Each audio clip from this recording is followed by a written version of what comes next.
aku sendiri kan punya kerusakan sendi di bagian lututku sendiri kan sudah nggak bisa digerakkan secara normal maksudnya. Tapi istrimu menerima ketika itu? Apa butuh proses dulu?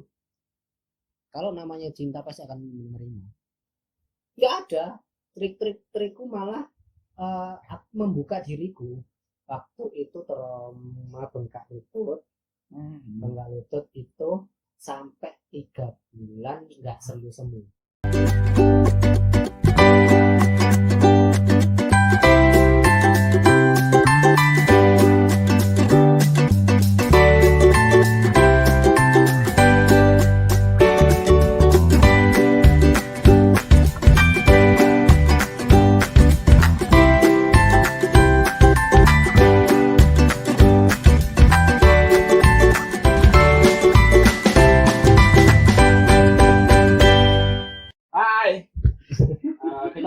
Kita kembali lagi ya, padahal ini adalah episode yang pertama.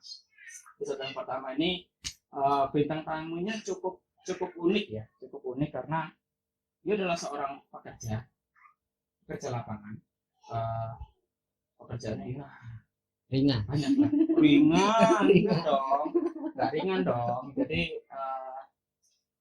cukup suka berkeliling, terutama berputar-putar di Surabaya. Langsung saja yang ini ya, sambut Harjo Kusumo. Terima kasih. Ya, Harjo, sehat? Sehat. Alhamdulillah. Harjo ini adalah seorang penderita hemofilia. Hemofilia B. Hemofilia B. Iya. Hemofilia B itu apa sih, Har? Hemofilia B itu hemofilia yang kekurangan faktor 9. Kalau hemofilia A kan kekurangan faktor 8. Gitu. Beda berarti ya? Beda di kekurangan faktor pembekuan darahnya. Oke. Tapi kali ini kita nggak membahas tentang hemofilianya, Har. Ada sebenarnya banyak sih pertanyaan yang dari saya pribadi untuk Harjo ya. Nggak cukup cuma 3 sebenarnya, cuman kita harus dibatasi dengan 3 pertanyaan ini, Har. Itu agak kurang lah ya. Biasanya kita ngobrol kan berjam-jam ya saya. Kita nggak cukup 1 jam, apalagi cuma 20 menit gitu kan. Oke, ini pertanyaan pertama mungkin, Har. Pertanyaan pertama, Harjo ini kan dengan hemofilia ya, hemofilia B ya. Kalau boleh tahu kerjaannya apa sih, Har? Kerjaannya di perusahaan pembasmi hama. Cuma terkadang juga di lapangan. Oh gitu. Nah, tapi memang jabatanku adalah operasional. Operasional lapangan juga. Tapi kalau di admin ada kendala aku juga backup di situ. Double pekerjaan berarti ya? Bisa jadi. Gila, gajinya besar ini kelihatan. Amin. Jadi pekerjaannya keliling gitu ya? Iya. Area Surabaya saja? Surabaya, tapi juga ada keluar kota juga ada. Paling jauh kemana, Har? Kalau paling jauh mungkin Sidoarjo Gresik-an. Sidoarjo Gresik memang nggak terlalu jauh ya. Oke. Terus yang kamu lakukan di lapangan itu apa saja sih? Ya kayak handle kontainer, kontainer. Iya. Kontainer. Iya. Peti kemas. Itu kenapa diangkat atau hama itu diusir cuman disuruh kumpul gitu? Hai hama pergi kalian atau seperti apa? Ya mungkin kalau kan kita angkat apa sih? Kasih semacam ini apa? Uap atau apa gitu, racun gitu mungkin. Iya, jadi kalau kita mau ekspor itu kan barangnya juga harus steril dari hama.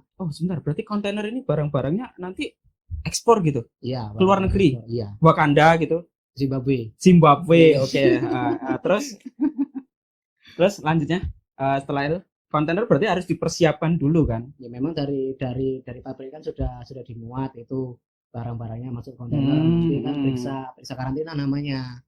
Periksa karantina tumbuhan. Itu aku yang nemenin periksa karantina, aku yang buka kontainer, terus nanti ada sendiri yang bagian nyemprot gas untuk obatnya itu tadi. Jadi aku cuma melayani. Berarti buka kontainer itu kamu juga harus naik ke atas truknya gitu? Iya, jadi kan waktu periksa itu kan kontainer masih di atas sasis truk namanya. Kalau itu di atas sasis truk, aku naik, buka pintu, pintunya itu enteng loh. Pintu kontainer itu? Iya, enteng. Oke. Iya memang tidak Kalau seberat sudah pintu biasa, hidayah. kalau sudah biasa Kalau sudah enteng. biasa benar. Tapi pasti lebih berat pintu hidayah. Iya.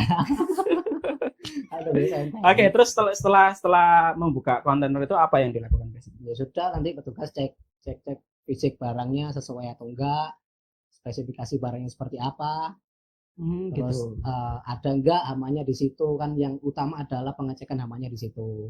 Oke. Setelah petugas enggak ada masalah, kita tutup lagi kontainernya, terus pasang segel pelayaran. Terus setelah itu tugasmu selesai di situ. Selesai. Oke. Untuk penderita hemofilia sendiri, Har, kamu seorang penderita hemofilia kan ya, hemofilia B tepatnya. Hambatan apa saja sih yang kamu alami ketika kamu melakukan pekerjaanmu yang cukup melelahkan itu? Kalau hambatan ya memang ada aja hambatan, karena aku sendiri kan punya kerusakan sendi. Di bagian? Ya, di bagian lututku sendiri kan sudah nggak bisa digerakkan secara normal, maksudnya. Ya. Fungsinya sudah berkurang, fungsi lututku itu. Jadi untuk kita di depo itu sendiri, depo kontainer itu sendiri kan depo luas. Kontainer itu apa? Jadi tempat penitipannya depo-depo, jadi kontainer. Kontainer dari tempat penyimpanan gitu ya. Tempat parkirnya lebih tepatnya. Parkirnya kontainer sebelum kontainer itu di ekspor, masuk pelabuhan, Oke. Dan itu tempatnya luas gitu kan? Luas, sangat luas. Ada yang sangat luas, ada yang luas. Jadi kebanyakan cepetnya adalah di situ. Dari parkiran motor kita jalan ke lokasinya. Itu benar-benar jalan kaki gitu? Jalan kaki, mau pakai motor, pesawat satpamnya. Satpamnya juga. Kalau misal kamu bilang kepada pengamanannya tuh, saya hemofilia apa gitu, apa nggak bisa diperbolehkan untuk naik motor mungkin? Kalau kita bilang seperti itu, mereka pasti bilangnya sudah kebijakan perusahaan. Kita gitu ya, berarti karena memang tertabrak gitu modelnya. Karena itu kan kasarannya kita masuk ke lokasi orang. Oke, betul. Itu kan kita harus mengikuti peraturannya dia. Sama halnya kan, meskipun kita kerja di pabrik, kebanyakan pabrik itu kan juga besar toh. Luas. Meskipun gitu kan, meskipun kita punya apa kan, kalau memang peraturan pabrik harus jalan dari lokasi pabrik sampai lokasi kita bekerja, itu tetap jalan. Banyak juga kan pabrik besar gitu. Lokasi parkirnya di mana, pabriknya di mana. Contoh mungkin kayak lokasi pabriknya ada di Bungurase gitu ya. Ternyata parkir motornya ada di Perak gitu. Bisa juga kayak gitu. Berarti gitu dari Perak ke Bungurase kamu jalan kaki. Anggap bayangannya hemofilia seperti itu loh. Kalau orang normal memang dari parkiran ke sana dekat. Tapi kalau kita seorang hemofilia, kita punya anggapan seperti itu. Aduh, jauh sekali. Dan lebih berat ya. Iyalah, 2 kali lebih berat. Apalagi kalau sudah di rumah itu bawa ada sedikit rasa sakit, itu pasti angan-angannya ke situ. Aduh, jauh, parkirnya di sini, kontainernya di mana, apalagi nanti belum cari kontainernya kalau di tumpuan atas. Kan di depo kan enggak hanya kontainer kita, banyak kontainer orang juga di situ. Jadi kamu masuk ke sebuah lokasi itu namanya depo, dari parkiran motor itu. Berarti kamu naik motor ya tiap harinya? Iya, memang naik motor. Terus jalan dari lokasi parkiran itu untuk mencari kontainer yang mau kamu pakai gitu ya. Dan itu pun kamu juga nggak tahu di mana lokasinya dia, titik pastinya dia itu di mana. Iya, ada pembagiannya, cuma ada kontainer 20 feet yang pendek sama 40 feet yang panjang. Jadi misalkan satu lokasi kotak gini ya, di sini 20 feet, di sini 40 feet. Jadi kita kan sudah punya data kontainer kita yang panjang atau yang pendek. Kita tinggal cari di situ. Tapi lokasinya kan juga luas karena kontainer itu kan besar, nggak kayak tahu kecil. Jadi di dalam DP itu nggak ada bis Surabaya ngono nggak ada ya, Arya? Nggak ada. Kalau di dalam TPS ada. TPS itu apa? Terminal peti kemas. Ada busnya gitu, keliling. Jadi biasanya kamu bisa naik di situ ya? Iya, kalau TPS memang nggak boleh jalan, harus naik bis. Oh gitu? Iya. Kalau depo nggak boleh. Oke, terus yang menghambat kamu hanya perjalanan itu saja ya? Atau ada lagi mungkin? Ya paling besar adalah mobilitas yang jelas. Sangat-sangat ini mengganggu nggak sih? seberapa mengganggunya atau hemofilia tentang apa? Tergantung kondisi juga. Yang pasti tergantung kondisi. Kenapa aku bilang tergantung kondisi? Kalau kita rajin kontrol atau rajin injek, otomatis kondisi tubuh kita kan juga bagus. Jadi mobilitas kita kan juga bisa terjaga. Oke. Kalau boleh tahu, kamu kontrol di mana sih? Aku kontrolnya di rumah sakit Wijaya. Rumah sakit bukan di TPS tadi ya? Bukan. Kalau di sana nanti disuntik obat hama tadi. Metong. Metong.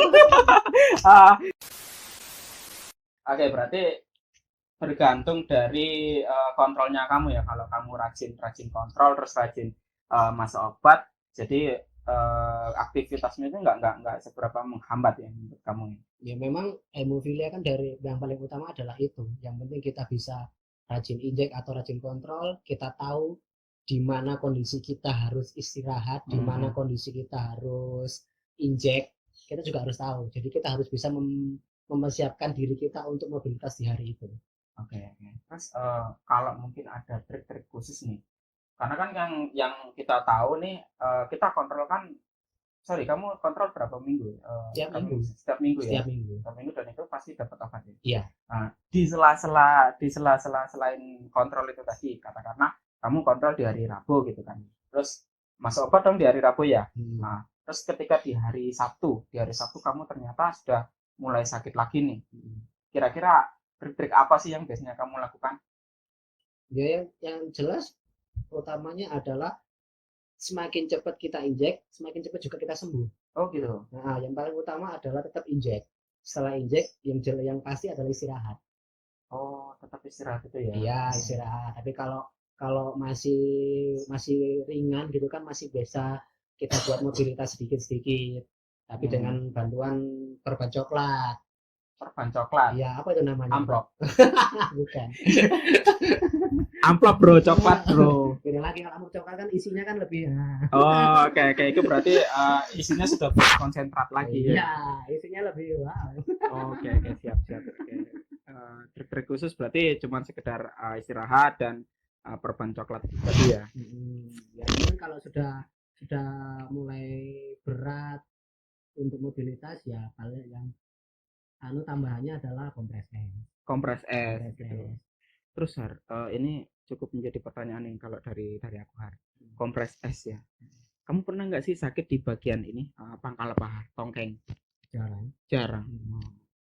Kalau aku tuh masih jadi pertanyaan bagaimana cara ngompresnya kalau di sini?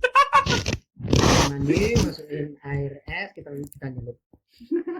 Jebol bro, aku tahu bro. Jebol Pak di sini bro. Waduh. Oke. Cukup menarik ya, kalau untuk pekerjaan memang butuh trik-trik khusus ya. Memang. Apalagi pekerjaan lapangan yang cukup berat ya. Iya. Jam kerja berapa jam, Mas? 8 jam normal. Normal 8 jam. Setiap hari ya, dia. Iya, yang enggak setiap hari. Minggu libur. Oh, minggu libur. Minggu libur kan kerja rodi. Oke. Terus untuk ini ya pertanyaan selanjutnya. Oh, ini menarik. Kisah cinta. Anjay. Berat. Kisah cinta. Haji sudah menikah? Sudah. Istri masih satu ya? Iya. Masih satu. Enggak mau nambah lagi kok. Oh, masih belum atau enggak mau? Enggak. Istri satu, anak masih satu. Sunahnya Mampu. Oke, istri satu, anak satu. Masih satu juga. Oke, anak laki-laki ya? Anak laki-laki usia 3 tahun. Sehat ya? Sehat, alhamdulillah. Enggak pernah ada ini gejala sama sekali. Gejala hemofilianya memang sampai saat ini masih belum ada.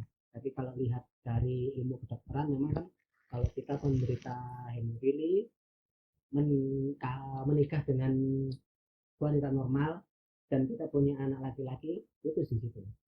Oke. Secara kasarnya ini ya, secara detailnya mungkin nanti dokter yang menjelaskan. Ini secara kasarnya aja gitu maksudnya. Oke. Berarti bukan ranahnya Harjo ya? Iya.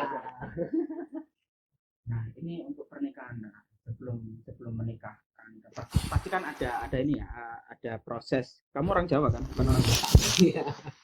Kalau di Jawa itu kan pasti ada proses seperti lamaran, terus temu orang tua itu kan, sowan ya, sowan dan segala macam gitu. apakah ada pertanyaan dari dulu ketika mau menikah, pertanyaan dari calon mertuamu, tanggapan mereka ketika kamu adalah seorang penderita hemofili, apa sih ya kira-kira? Ya kita apa adanya aja ya. Kan Iya, ada apa adanya aja. Apa adanya aja. ada juga Ini wangi loh kira. maksud apa? Oh, mana? Aromaterapi. Iya. Jadi kan ada dua tipe orang. Satu orang itu akan langsung menabrak, dua akan ngomong di belakang. Menabrak itu gimana? Ya dalam arti menabrak langsung gini. Langsung Kamu tanya kenapa? langsung gitu. Kamu kenapa Oke, kok oke, fisik oke. kamu seperti itu? Oke, oke. Ada juga orang yang bilang ke anaknya perempuan tadi, calonmu kok seperti ini? Oh, gibah ya. Iya, Aduh, nggak seperti boleh itu. merokok Seperti ini. itu. Nah, kondisi kemarin itu maksudnya kondisi kemarin itu adalah seperti itu. Jadi di belakang. Cuma Oh, berarti gibahnya di belakang. ya, Oh, oke, oke. tapi cuma aku dikonfirmasi sama istriku ini. Dulu kan masih calon gitu kan. Ah. Nah, aku dulu ngasih pengertiannya adalah ke istriku dulu. Yang tak tekankan adalah istriku dulu. Dalam arti bahwasanya ini loh aku. Tapi istrimu menerima ketika itu? Apa butuh proses dulu? Kalau namanya cinta pasti akan menerima apapun. Tanpa berproses mungkin prosesnya 1 bulan atau 2 bulan untuk bisa menerima kamu adalah seorang hemofilia gitu. Ya nggak mungkin lah kita sehari ketemu ya aku hemofilia kan nggak mungkin kayak gitu Mungkin kan. ada gitu loh. Ya. Nggak mungkin kayak gitu ya. Bagaimana caranya kita sebagai laki-laki untuk mendekati perempuan itu tadi? Oh, tapi lamis Nah, iyalah ya namanya kita laki-laki gimana caranya untuk mengolak-walik itu loh. Dan itu yang biasanya berbeda-beda setiap orang. Ya pasti punya cara sendiri-sendiri lah. Oh gitu. Kalau nggak tahu caranya banyak itu juga di Google. Oh, Google kalau itu ilmu kamu banyak. kamu sekali apa namanya, kamu dulu, trikmu apa sih untuk meyakinkan istrimu supaya mau menikah dengan kamu? Ya ada trikku malah membuka diriku. Jadi waktu PDKT itu ya wis namanya PDKT gimana sih? Wis hal seperti itu. Terus waktu sudah jalan pacaran. PDKT sering-sering baca jalan-jalan gitu. Iya Ke ya. TPS tadi atau Ya dia Depo. jalan-jalan, dia muter-muter tak udah bawa pulang nggak kasih makan. Oh alah, ngirit ya bro ya, ngirit. Ngirit ya. Oke, terus. Nah, aku terbuka, inilah aku. Kondisiku seperti ini, aku punya hemofilia dan kedepannya aku juga akan seperti ini. Nah, alhamdulillah juga istriku ini bisa menerima karena yang ada di dalam pikirannya istriku adalah manusia itu nggak ada yang sempurna. Oke. Manusia nggak sempurna, pasti manusia punya kekurangan apapun itu, sedikit atau banyak. Kesempurnaan itu dari Allah. Terus kemudian berprosesnya dengan orang tua si siapa nama istrinya? Dian. Oke. Berarti proses selanjutnya adalah dengan orang tuanya Dian. Iya. Oke. Seberapa susahnya kamu meyakinkan orang tuanya Mbak Dian ini? Ya kalau meyakinkan sih kalau aku gampang karena apa? Dulu waktu aku pacaran sama istriku ini kan posisiku sudah bekerja. Alhamdulillahnya posisiku sudah bekerja. Sudah cuan ya bro? Iya, alhamdulillah meskipun sedikit nggak banyak. Di bawah MK juga. Oke. Terus? Nah jadi kan di situ kan bahwasanya UMK kemarin UMK-nya New York lah ya, lucu. Dan di bawah UMK New York kan ya berarti saya gede dong. Kita di Indonesia BTW. Berarti kita nggak di Los Angeles. Iya. Oke, lanjut. Jadi waktu itu waktu aku pertama kali aku main ke rumah istriku adalah memang yang ditanyakan adalah fisik karena fisik kan sudah terlihat. Aku ada kerusakan sendi di lutut itu tadi. Di lutut tadi. Mereka bisa menerimanya itu gini, seorang laki-laki ke rumah perempuan dan laki-laki itu tadi sudah ada berpenghasilan, otomatis orang tua ini kan juga pasti pikirannya lebih ringan daripada yang bisa lebih rela gitu. Terus ya aku juga ngomong apa adanya tentang hemofilia ini tadi. Iya. Oh, tanggapan mereka? Tanggapan mereka ya nggak ada tanggapan yang negatif, ya udah gitu. Atau karena mereka semua ini mereka berdua ini, orang tuanya Mbak Dian ini tidak sebelumnya memang benar-benar tidak tahu hemofilia atau seperti apa? Iya, nggak ada pengetahuan tentang apa itu hemofilia, nggak ada. Berarti baru tahu ketika kamu datang ini. Sampai Oke. sekarang pun aku masih memberi pengetahuan tentang apa itu hemofilia. Mereka bisa menerima? Bisa Bisa. menerima. Oh, terus untuk selanjutnya setelah itu pernikahan kan ya. Pernikahan ini kamu sudah berapa lama menikah? Sampai saat ini? 5 tahun. 5 tahun berarti dari tahun 2017. Oh, 4 tahun sih, sorry, 18. 2018. 18. 2018 sudah dikaruniai anak satu ya, sehat tanpa hemofilia juga. Tanpa hemofilia juga. Terus keluhan berubah ya setelah menikah ya? Atau bertambah mungkin? Lebih ringan. Oh, justru lebih ringan. Kalau pribadiku di saat aku pertama nikah, keluar lebih ringan. Keluar lebih ringan karena kan tubuh kita kan banyak refresh juga toh. Karena ada istri, mobilitas kita juga sudah berkurang karena ada istri. Mungkin yang masih tetap kan mobilitas di pekerjaan. Tapi kalau mobilitas di rumah kan kita sedikit lebih ringan. Oke, Ada yang membantu, kasarannya ada yang membantu. Ini diarani Membantu bro, bukan membantu. Beda, membantu dengan pembantu itu beda. Membantu. Terus keluhan terakhir yang cukup membuatmu susah atau sangat-sangat menghambat, keluhan apa sih ya? Terakhir. Di rumah tangga. Bebas. Maksudnya sampai trauma paling menyakitkan terakhir ini, sebelum ini gitu. Kalau aku sih trauma yang paling parah itu kemarin ada di tahun berapa itu aku lupa. Waktu itu trauma bengkak lutut. Bengkak lutut itu sampai 3 bulan nggak sembuh. Padahal tiap 24 jam itu obatnya masuk. Profilaksis itu kan. Oke. Itu kamu berarti ya? Iya, profilaksis 24 jam, opnam di rumah sakit, jangka waktunya sampai 3 bulan nggak sembuh. Tapi juga di kejadian paling kelam itu aku juga bersyukur. Apa itu prinsipnya tuh? Jadi gini, dulu kan aku divonis waktu kecil kan langsung divonis hemofilia A. Sebentar, maksudnya kamu kan sebelumnya hemofilia B toh? Iya, memang aku penderita hemofilia B. Oh. Cuma dulu kan di tahun aku kan 93, kelahiran 93. Di tahun sekitar 9 tahun 2002. Di tahun sekitar 99 atau 2000-an itu kan diagnosa hemofilia itu masih belum secanggih sekarang. Oke, berarti ini salah diagnosa atau seperti apa? Bukan salah diagnosa. Jadi kan hemofilia kan tadi kan seperti yang tak omong ada hemofilia A, ada hemofilia B. Nah, dulu di waktu aku divonis hemofilia itu, aku belum ada cek faktor pembekuan darah. Belum ada cek faktor itu. Jadi langsung aja divonis hemofilia. Dan waktu itu kan adanya masih cryo.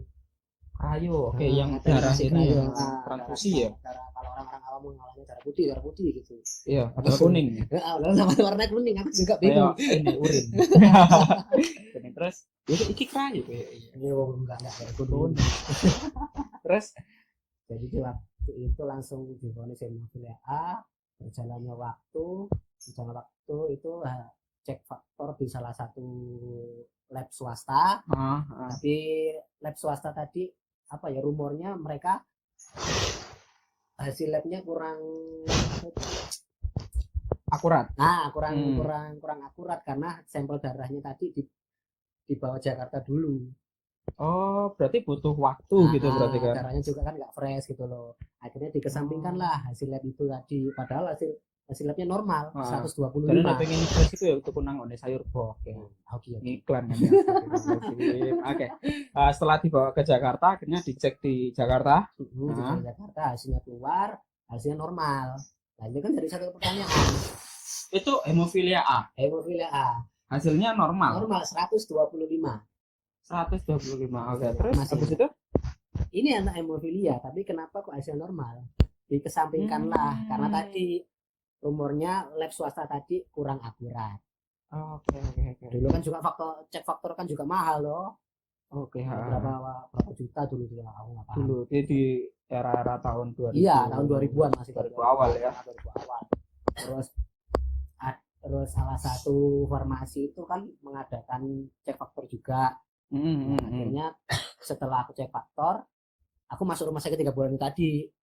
Oke, terus tadi dan ada apa itu ada tanda tanya tuh 3 bulan di rumah sakit, obat pun setiap hari masuk, tiap per 24 jam masuk, tapi kenapa aku nggak sembuh. Oke, terus akhirnya dimintalah hasil lab tadi di salah satu farmasi tadi.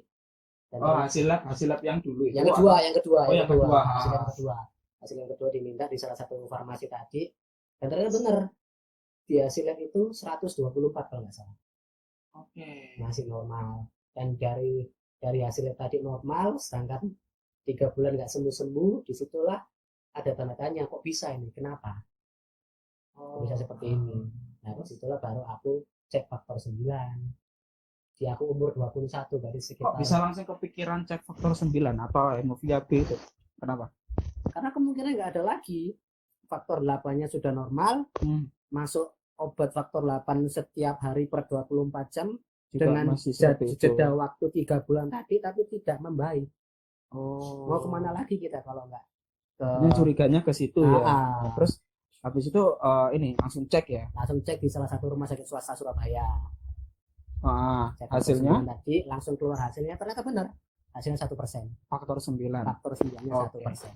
Jadi berubah dari faktor 8 ke faktor 9. Naik kelas, bro. Naik kelas. Dari 8 ke 9. Mungkin itu. Berarti tahun depan lulus ya?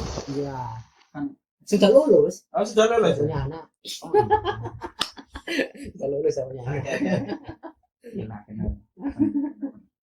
ini ya cukup unik ceritamu nih hari ini. Unik, kalau dibilang unik. Berarti bertahun-tahun itu kamu menerima faktor 8 itu tadi, faktor 8, padahal kamu faktor 9. Nah, ini yang terakhir, pertanyaan yang terakhir. Cukup ini mungkin banyak yang kepo atau ingin tahu ya tentang pergaulan. Pergaulan yang di Surabaya ini kan jelas sangat bebas di Surabaya. Pergaulan seperti apa kita bisa? Info saham, heavy duty seperti itu. Heavy duty apa cok? Muatan berat. Apa itu maksudnya? Ya kayak kerja kan heavy duty semua itu kerja. Kan ini pergaulan. Ya kan di tempat kerja juga kan kita juga bergaul. Oh mana ya? Ya iyalah. Lanjutlah ya tentang pergaulan kita. Pergaulan di lingkunganmu yang ada di Surabaya daerah barat. Iya, aku di rumahku bro. Rumah ini kampung dikelilingi oleh perumahan Crazy Rich. Crazy Rich Surabaya ada di dekat dusun semua. Pergaulan di sini seperti apa sih? Maksudnya kayak pergaulan yang di lingkunganmu sini ini dengan hemofiliamu itu menghambat nggak sih? Atau malah kamu merasa beruntung atau seperti apa? Kalau pergaulan itu dia mau menghambat ya enggak, karena namanya juga pergaulan di rumah ya. Pergaulan di rumah kan kita sudah dari kecil lingkupnya ya udah teman si A, B, C, D itu aja. Beda lagi dengan pergaulan di sekolah, karena di sekolah kan kita berjenjang. Di SD, di SMP, di SMA otomatis kita masih kita punya circle baru di situ. Iya, dan juga banyak dari beberapa daerah juga ya. Kalau dari rumah kan ya udah kita memang dari kecil seperti ini ya. Welcome seperti ini. Welcome seperti ini. Dulu aku juga pernah ikut racing, juga pernah. Racing balap motor. Oke. Motor juga pernah. Tapi di waktu itu mungkin aku hanya sama teman-teman aja, bukan sampai ke taruhan itu nggak sampai ke situ. Kan kalau sama teman-teman nggak sampai info chip menuju ya. Kalau chip aku nggak tertarik. Enggak, sama sekali nggak tertarik. Terus di dunia gelap racing nih, racing motor kan ya, balapan motor, balap liar kan ya gitu. Balap liar ini kan juga menurutku satu malam kan ya biasanya. Kita ada menggelar satu apa namanya track gitu kan. Kita kan juga dikejar-kejar sama satpol PP, polisi. Iya. Nah, gitu pernah nggak sih ketika kamu hadir di acara-acara seperti itu akhirnya kamu diburu nih sama beberapa. Ya jelas lah, sering lah kalau diburu, namanya juga Nah, ilegal. larimu gimana, bro? Kan ada motor. Oh, Nggak mungkin, karena kan kalau kalau di residensi itu aku hanya lihat, dalam arti aku yang lihat ya udah ada kegiatan di jalan ini cuma hanya lihat, jadi aku nggak pernah jauh dari motor. oh gitu. Dan Berarti kamu bukan jokinya atau penggelar apa enggak yang menggelar acara enggak atau apa? kalau lihat hanya lihat, tapi kalau joki ya hanya seneng-senengan sama teman aja, Oh, jadi nggak pakai taruhan atau enggak itu ketika SMA. ya. Ah. Terus, nah ini kenakalan ketika sudah bekerja itu beda lah. Mau perak, bro. Ya, oke. Dua akeh kan amin beda, nakal iki beda ngono lho wis gak masih nakal nggak sih? Ini sudah bekerja terus masih belum punya istri ya? Itu kenakalannya kan berbeda sudah. Bisa dijelaskan nggak gimana? Kalau mungkin kenakalan di zaman waktu bekerja lebih berkurang. Oh, malah lebih kurang karena apa? Karena kan kita fokusnya tanggung jawab bekerja. Oke. Memang jam kerja aku adalah 8 jam. Tapi kan tidak menutup kemungkinan untuk lembur. Oh. Karena apa? Karena yang tak kerjakan ini adalah kontainer. Nah, kontainer itu tadi kan membutuhkan waktu dari pabrik ke depo. Oke. Ini kan nggak pasti, dia nggak akan bisa on time. Beda dengan jam kerja kita bisa on time, tapi kan kalau di jalan kan nggak bisa on time. Berarti bisa kemungkinan 24 jam bekerja gitu bisa ya? 24 jamnya enggak dalam hal, tapi harus standby. Oh, jadi di waktu konter termasuk jam 11 malam, jam 12 malam, jam 1 malam kita jalan. Oh gitu. Jadi kemungkinan kenakalannya lebih berkurang. Oke, terus selanjutnya nih mau ngapain Mas? Setelah ini gitu. Maksudnya hari Senin kah mau bekerja atau jelas bekerja? Ada sebuah gagasan yang pengen direalisasikan di dalam itu, target-target. Ya, targetnya mungkin pakai sandal jepit, mobil sudah santai. Targetnya. Mobil berarti kalau diesel ya. Kalau diesel kan banyak kayak kata-kata gitu. Ya Allah, simpel mamon, sandal jepit, rokok Surya, Innova. Oh, sopir seleksi Putra loh. Ngono. Oh, astaga, berarti kepengen pindah kerja ngono. Bos Harjo tolong ya. Iki kate pindah kerja, Bro. Gak kuat jare. Berat. Terus udah sih kalau sajane aku juga gak rela berpisah dengan engkau. Next time kita ketemu lagi. Mungkin ini harus pesan-pesan untuk teman-teman hemofilia yang ada di luar sana. Mungkin di luar Surabaya atau di luar Wakanda juga nggak apa-apa. Pesan-pesan untuk teman-teman hemofilia di luar Surabaya. 1, rajin kontrol, jaga diri. Jaga diri apa ya? Jaga diri dalam arti kalau sudah rasa enak, segeralah suntik, segeralah kontrol, jangan gak apa-apain, tak buat sepak bola dulu yang gitu. Lanjut. Terus jangan minder kalau ketemu wanita, lakukan apa adanya, lebih enak daripada nanti kita yang menyesal di belakang. Ini buat pesan untuk ini teman-teman remaja yang masih jomblo terus ya Allah kapan aku boleh jodoh. Jangan bro, jangan, semua itu sudah saya ngatur. Tinggal bagaimana kita untuk mencarinya. Bagaimana kita mencarinya? Contohnya cari sampah. Cukup menarik pesan-pesan dari Mas Harjo. Semoga pesan-pesannya bisa tersampai kepada teman-teman. Amin. Sekian dulu episode hari ini episode 1 ya. Perdana dengan Mas Harjo Kusumo Wibowo. Ya, sampai jumpa, bye bye.